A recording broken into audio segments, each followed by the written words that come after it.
All right, guys, in today's video, we're going to be teaching you a technique with your sand wedge that can completely revolutionize your chipping, pitching, and really all your wedge shots around the green. I'm Eric Cogorno here with Performance Golf. To my right, now top 10, right? Thank Teacher you. in the world, Mr. Crazy. Martin Chuck. Great, good to be with you. Very cool. We're glad to have Martin here to give some wedge secrets and some techniques that Martin has used with literally over 100,000 golfers in his golf schools. And Martin, I know when you're teaching and I'm teaching, we see a lot of the same issues that are causing. Should I show them? Go ahead. No, we see this look. Yeah, the right. diving knees. I mean, that was better than most of the shots we see. Yeah. What we see is golfers come and they'll say, "Hey, I'm a 6 handicap. I'm an 8 handicap, pretty good golfer, but I can't pitch it on the green." Yeah. And we see it all the time. And I think some of the concepts, Eric, that kind of work for the full swing, like power development, hitting it far, hitting flush iron shots from the fairway, don't work here. You see, and Why didn't you tell me that 20 years ago? Right? When I was starting. Yeah. No, and I struggled too as a kid. You know, I was a good ball striker, and this kind of had me freaked out. And it was funny that, you know, when you learn, and you know, we've talked about this, it's interesting when you watch really good ball strikers. You'll see the Tiger Woods, Justin Thomas. These guys will get in their ball striking and they'll load up their golf swing. You'll see all this compression, rotation, and side bend, and they murder it, and they flush it where they're looking, crisp shots on their target line. But around the green, it's a different move. Okay, we see something a little different. You watch Tiger's head, Steve Stricker's head, Zach Johnson's head, Bernard Langer's head. These are the guys that are my go-to references, models for amazing pitch shots. And you start to see a behavior that looks different. Instead of the diving, side bending, and rotation that you'd see for big swings, we see an event where the golfer they find their arc height, they find their radius, and they just say, you know, tap, tap, structured lead arm, good golf hands on there, tap, tap, tap. And then the event of striking this is more of a club down, body up event. When you track a good player's head hitting a pitch shot, you'll actually see their head come up. And that blows golfers' minds. Because what are they all taught? They all have to keep their head down. Now there's truth to that. Yeah. But we need room for arms to pass through, to brush the grass, to collect the ball so the ball responds. So when a golfer is hitting a pitch shot, you know, I'll get these golfers that are the knee divers, right? I even hate doing that. And then I'll say to those golfers, hey, let's learn how to create some backswing length, push away from the ground, chest up, head up, letting the ball get in the way of that event. And you start to see some really crisp shots that, you know, the correct engagement, club, turf, ball relationship for those good shots. And when you slow-mo that, you start seeing this relationship where this club is working down and out toward the ball and ground, that contact, but the player is standing up, you know, rotated and looking at a shot rather than thinking that they have to do something, you know, staying down. You know, what's been your experience? Yeah, literally to a T. Okay. So like when one of the videos you came out with a while ago, you said that, and I was watching it back. It was a literal light bulb moment for me. You said, as the club goes down, you go up. And I was like, oh, what a brilliant line. As the club goes down, you go up. My whole 20 years of playing, I never heard that before. Okay.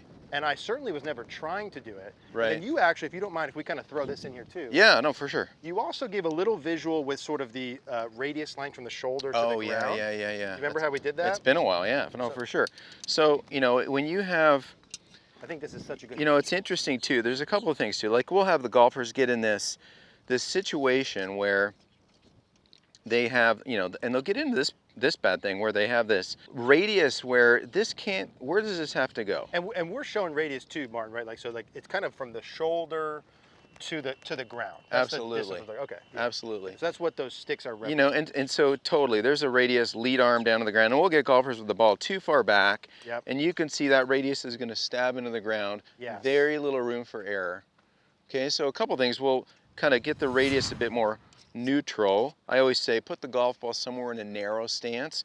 And now from here, that radius still wants to hit the ground, doesn't it? Yep. So what do we have to do is this club's going down, this lead shoulder, my left shoulder, goes up as I rotate and stand up through the strike. So important. You know, and then you see like the hands aren't flippy, the thumbs are kind of on top. Yes. And so this relationship of learning how to stand up properly.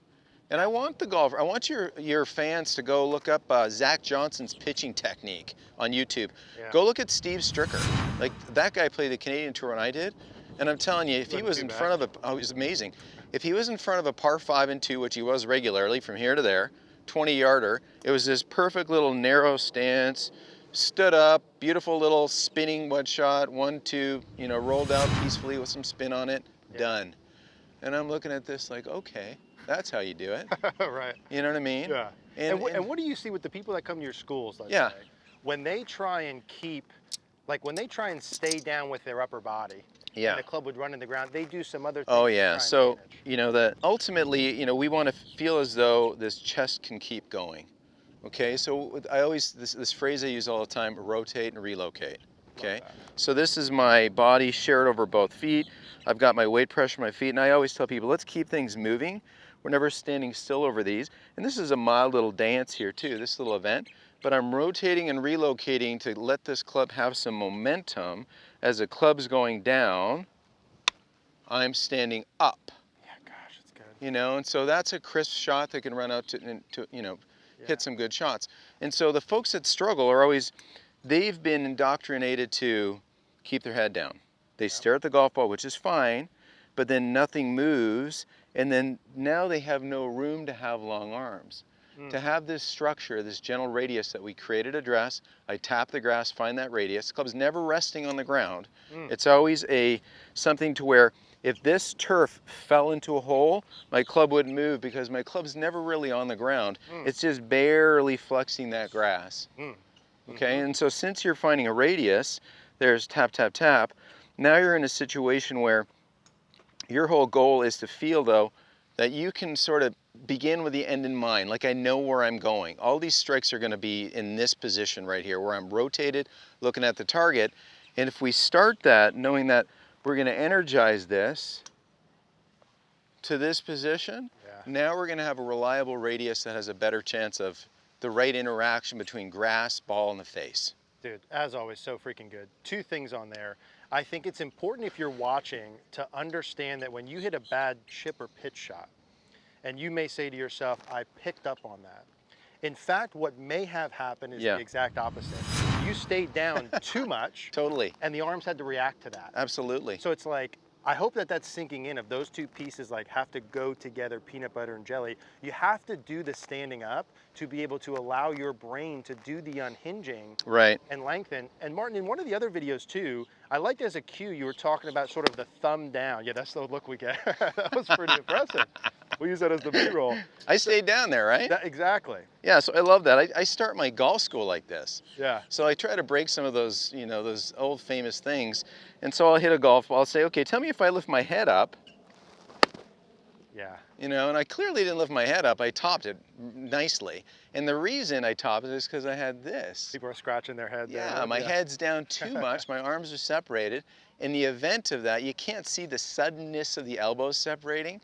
And so when you teach people how to create this length and learn how to move this comfortably long combination of club, arms with pivot, they start to get a pretty reliable reaction off the face. And as you start to get the feedback, now you can start to save those feels and use them when you find appropriate situations on the golf course. So let's just do one more, Martin. Yeah. Do the hold the finish with the thumbs down. Yep. Okay, great. So we're feeling comfortably long, finding a radius. Golf ball is in the middle of a narrow stance. As the club goes down, I'm standing up.